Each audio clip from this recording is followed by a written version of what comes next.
InvestorIdeas.com podcast. Good afternoon and welcome to another InvestorIdeas.com podcast following cannabis news, stocks to watch, as well as insights from thought leaders and experts. Reporting from Las Vegas at this year's biggest MJ BizCon show to date, from the first ever Podcasters Row, today's podcast features an interview with CEO Ryan Fishoff of American Premium Water Corporation, trading on the OTC as HIPH, where we discuss the MJ Biz conference as well as the future of American Premium Water Corporation in the cannabis space. Today I'm here with Ryan Fishoff, CEO of American Premium Water Corporation. Ryan, thanks for joining me today. Obviously, you guys are at the MJ BizCon. Can you tell me a little bit about your first impressions and what you guys are looking to do here? Sure, no, thanks for having me, Taylor. This is great. It's a lot of fun here today. It's a little overwhelming a little bit in terms of the meetings on the sidelines and then getting into the main exhibiting hall and to see all the different businesses out there.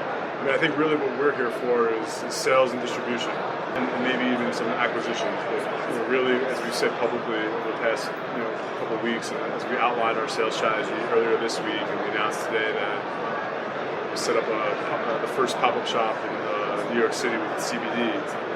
We're looking to meet with distributors and just roll the product out into our four main geographic areas that we've announced: the New York metropolitan area, Miami, South Florida, Las Vegas, and the greater Los Angeles area. So this is a really good venue for me to meet with distributors all at one point. And I've already had a number of fruitful conversations, and I look forward to many more throughout the rest of the day and the next coming days. So obviously the big thing for you guys is getting into the CBD water collaboration with Canna Nano. You just talked about that. Could you talk a little bit more about your product line and then maybe the acquisition path that you're looking for? Sure. So our collaboration with Canna Nano serves two purposes. One, it aligns our brand, the Lapina lifestyle brand, with their Canna Nano brand, which is very, very CBD and MJ focused. So that just gives us an extra avenue to break into the space. And furthermore, it also is our entry-level product in terms of it's the tamest. It's got 3 milligrams of nanoized CBD, and it's a very, very neutral taste. So a lot of people have commented that it works very well because someone who's not a traditional CBD user will like this because they don't really taste the rancid taste they would with CBD oil or some of the other CBD jellies or products on the market. So that's given us a nice entryway for kind of a casual user. As we've also previously announced, another acquisition we did a few weeks ago was when we actually acquired proprietary formulations for hydro nano technologies and CBD, THC, and energy formulations. Those are designed more for the more hardcore user per se. Someone who saw a dispensary or someone who's familiar with the power of CBD or even THC for that matter. So there'll be a nice distinguishing, there'll be a nice off suite of products offered from Lapina. We'll start with our Canna Nano collaboration, like 3 milligrams. Then we'll have our 15 and 50 milligram versions through that hydro nano formulations that we'll be rolling out in the next couple of weeks. Nice. So you guys are looking to hit sort of both sectors of that market. For the person who's just looking for basic, they don't want the taste, they don't want to really feel like they're really participating in cannabis, and then also for the people who really want to be part of that and really want to have that bigger high or bigger feeling. Right. We want to touch the full spectrum of the market, and I think offering multiple SKUs or products to kind of address those needs, all under the Lapina brand, will help us diversify and grow our sales. Absolutely. So just because we are Investor Ideas, from an investor perspective, could you talk to our listeners a little bit about your plan and progress to uplist? Sure. So we're having conversations right now, interviewing auditors. It's just taking a little longer just with some of the M&A activities that we've had over the past few months, as well as our path to trying to grow the business. We're still on target to hopefully get something done by the end of the year as far as file a Form 10. I'm still pretty confident we'll hit that deadline. So it's gonna be a race against December 31st right now, just getting everything together. But I think we've narrowed it down to a few auditing firms. So it's just putting in the time and the effort to get everything done, which takes more than you realize. Obviously, you guys are mainly focusing on the CBD aspects right now. Do you find that that's going to be the bigger market in the long run, or is there I know that there's a scare factor with THC for a lot of people. The high element makes a lot of, especially for an older demographic, it makes them nervous.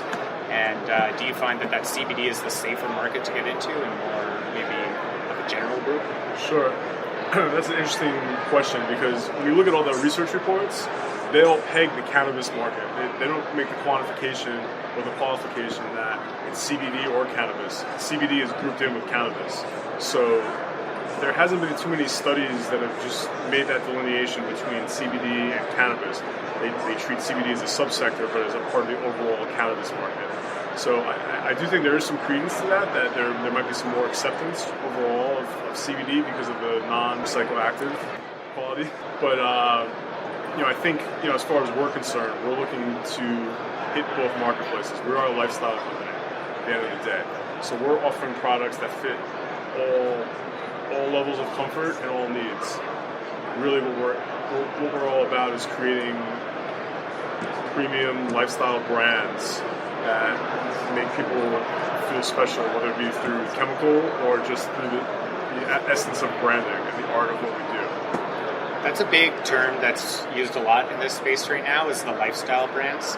Is that something you find is becoming oversaturated, or how do you differentiate yourself as a lifestyle brand? Just because I know that's a lot of companies I've talked to have mentioned that same idea. Well, we've done it before.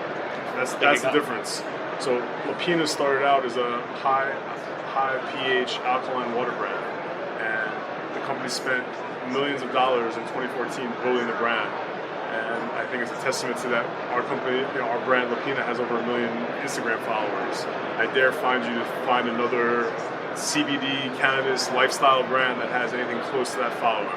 So you guys are pre-existing. That's what gives you the edge. Right, we're pre-existing, but it's not only the fact that we're pre-existing. We know how to market. We have partners that know how to market.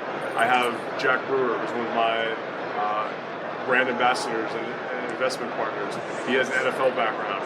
He has a number of retired NFL athletes in his network of influencers that we're going to be rolling out our product to in the coming weeks.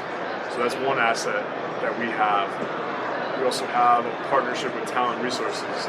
They run celebrity engagement events across the country. I don't know how many other brands are doing that. Also, just like we talked about in the press releases, our geographic advantage. I'm based in New York. We have our offices in Los Angeles. We also have a presence in Miami. So those are the three of the most high-profile markets in the country that will give us a competitive advantage that feeds into that lifestyle that we're building and that we're projecting in the promotions and marketing that we're doing. Absolutely. You guys do seem to have that competitive marketing edge, and I know that's probably something, as far as any of the people I've talked to, it hasn't been discussed enough yet, is the marketing of brand awareness and getting that before. A lot of people talk more about we create the product and the people will come because the product's so good. I don't follow that line of thought because if you don't know about it, you're not going to know it's the best. I agree. I mean, and that's kind of part of our acquisition strategy is on the technology side. Finding CBD-related technologies that are proprietary or unique, but then also have a consumer aspect to it that we can exploit because we have that advantage. We know how to promote products. We know how to exploit that. And just in terms of our existing base, our existing distribution networks, we can leverage that. I mean, I have a non-CBD business, Gents, as part of our business, something that we hardly ever talk about anymore just because CBD is the buzzword. Yeah, the coup du jour, as they would say.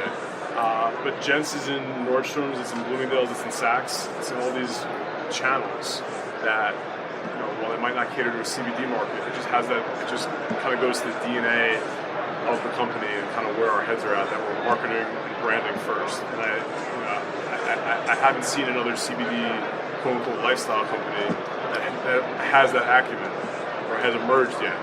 No, you guys do seem to be alone in that area. Right. I guess Thank you for that. I appreciate the endorsement. Yeah. I guess in closing, one thing that is being discussed a lot right now, obviously with the changes in legislation, is the 2018 Farm Bill. Hemp.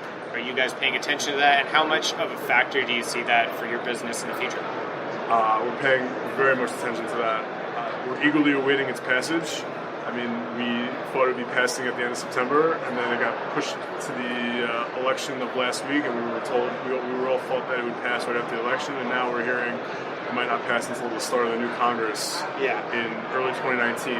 In any event, it doesn't really affect our business on a day-to-day basis because it's business as usual. I think what will happen is once it does pass, there'll be more actual scrutiny, I think. There'll be some. The FDA will take a purview of the CBD business, but we're positioned to adhere to some of those new guidelines that the FDA may implement once they have a purview over the CBD market and it becomes legal federally. So I'm not worried about that. I think it might be an issue for other CBD players out there. But it's not going to affect you guys too much in a negative or positive? No, I don't think either way. I don't think it will affect us too much. I think there might be some positive impact from it, and that it'll be easier for us to be on Amazon and some of the other larger wholesale channels because that scarlet letter of CBD, we won't have to disguise our product as hemp anymore. It can just be CBD, and there won't be that issue. Yeah, I think that will be the next big step, obviously. Right. Well, thanks so much for talking, and I hope you enjoy the rest of the conference. I'm sure we'll see you around soon. No, thanks for having me. This was a lot of fun.